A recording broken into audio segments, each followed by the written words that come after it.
Family നേരത്തെ സൂചിപ്പിച്ചല്ലോ, അത് പലപ്പോഴും അസമത്വമുണ്ടാക്കുമെന്നാണ് ഭൗതികവാദം പറഞ്ഞതെങ്കിൽ ഇസ്ലാം പറഞ്ഞു പ്രകൃതിക്ക് അനുയോജ്യമായ ഒരു ജീവിത രീതിയാണ് നിങ്ങൾ ജീവിക്കേണ്ടത്. എന്താണ് പ്രകൃതി തത്വം? ഞാൻ സംസാരിക്കുമ്പോൾ എൻ്റെ ശബ്ദം നിങ്ങൾ ഉച്ചത്തിൽ കേൾക്കുന്നുണ്ട്.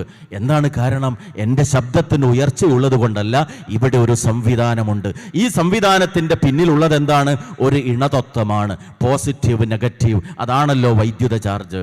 നമ്മളിവിടെ വെളിച്ചം ലഭിക്കുമ്പോൾ ആ വെളിച്ചത്തിന് കാരണമായ വൈദ്യുതിയിൽ അടങ്ങിയത് ഒരു ഇണതത്വമാണ്. നിങ്ങൾ ഫാനിൻ്റെ കാറ്റ് ആസ്വദിക്കുമ്പോൾ അതിലടങ്ങിയത് ഒരു ഇണതത്വമാണ്. നിങ്ങൾ കഴിക്കുന്ന ഭക്ഷണം, ഫ്രൂട്ട്സ്, പച്ചക്കറി, അതുണ്ടായതിന് പിന്നിൽ ഒരു ഇണതത്വമാണ്. പൂവിലെ കേസരിയും ജനിയും, മെയിൽ ആൻഡ് ഫീമെയിൽ ഗാമിറ്റ്, അതേപോലെ കാന്തികതയിലെ നോർത്ത് പോള്, സൗത്ത് പോള്, പദാർത്ഥങ്ങളിലെ ഇലക്ട്രോൺ, പ്രോട്ടോൺ, ജീവലോകത്തെ ആണ്, പെണ്ണ്. സുബ്ഹാനല്ലാഹ്, വമിൻ കുല്ലി ഷൈഇൻ ഖലഖനാ സൗജൈൻ, സകല വസ്തുക്കളെയും നാം ഇണകളായി സൃഷ്ടിച്ചിരിക്കുന്നു. സുബ്ഹാനല്ലദീ ഖലഖൽ അസ്വാജ കുല്ലഹ, 36-ാമത്തെ അധ്യായത്തിലെ 36-ാമത്തെ വചനം. സകല വസ്തുക്കളിലും ഇണകളെ സൃഷ്ടിച്ച നാഥൻ എത്ര പരിശുദ്ധനാണ്. അതുകൊണ്ട് സെക്സ് എന്ന താല്പര്യത്തെ എന്ത് ചെയ്യണം? ലോകത്ത് ക്രിസ്ത്യാനിറ്റി പ്രത്യേകിച്ച് 16-17 നൂറ്റാണ്ടുകളിൽ നമുക്ക് കാണാം, യൂറോപ്പിൽ ആ ജനങ്ങളുടെ കാലഘട്ടത്തിൽ അവർ പറഞ്ഞു സെക്സ് പാപമാണ്, ബ്രഹ്മചര്യമാണ് മോക്ഷമാർഗം, വിവാഹത്തിൽ നിന്ന് വിട്ടുനിൽക്കണം.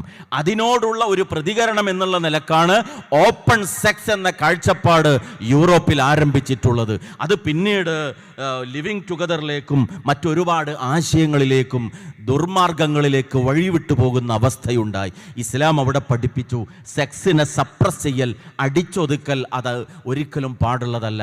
സെക്സിനെ തുറന്നുവിടലും പാടുള്ളതല്ല.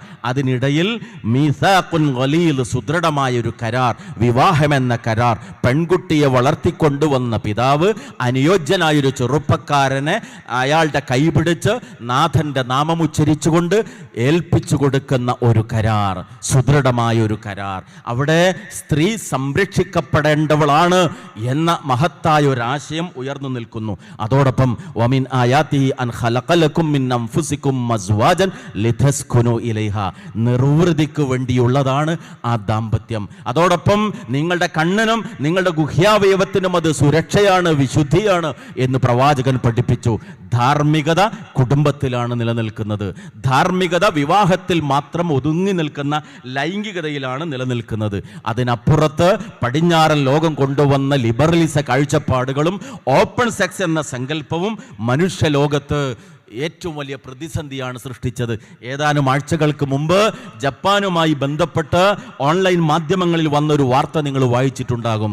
ഇൻഷാ അല്ലാഹ് ഏതാനും വർഷങ്ങൾക്കുള്ളിൽ ഒരുപക്ഷെ ജപ്പാൻ എന്ന രാജ്യം തന്നെ ലോകത്ത് നിന്ന് തുടച്ചു നീക്കപ്പെടുമെന്നാണ് ആ വാർത്തയിൽ നമ്മൾ വായിച്ചത്. എന്തേ കാരണം? 30 വയസ്സിന് താഴെയുള്ള ആളുകൾ ഇന്നവിടെ തുലവും കുറവാണ്. കാരണം എന്താണ്?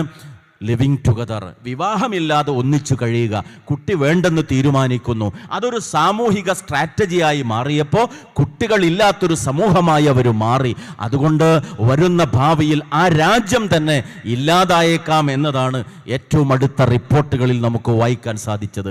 മനുഷ്യൻ സ്വീകരിക്കുന്ന വഴിവിട്ട ജീവിത രീതിയാണ് മാനവിക ലോകത്ത് പ്രശ്നങ്ങൾ സൃഷ്ടിച്ചുകൊണ്ടിരിക്കുന്നത്.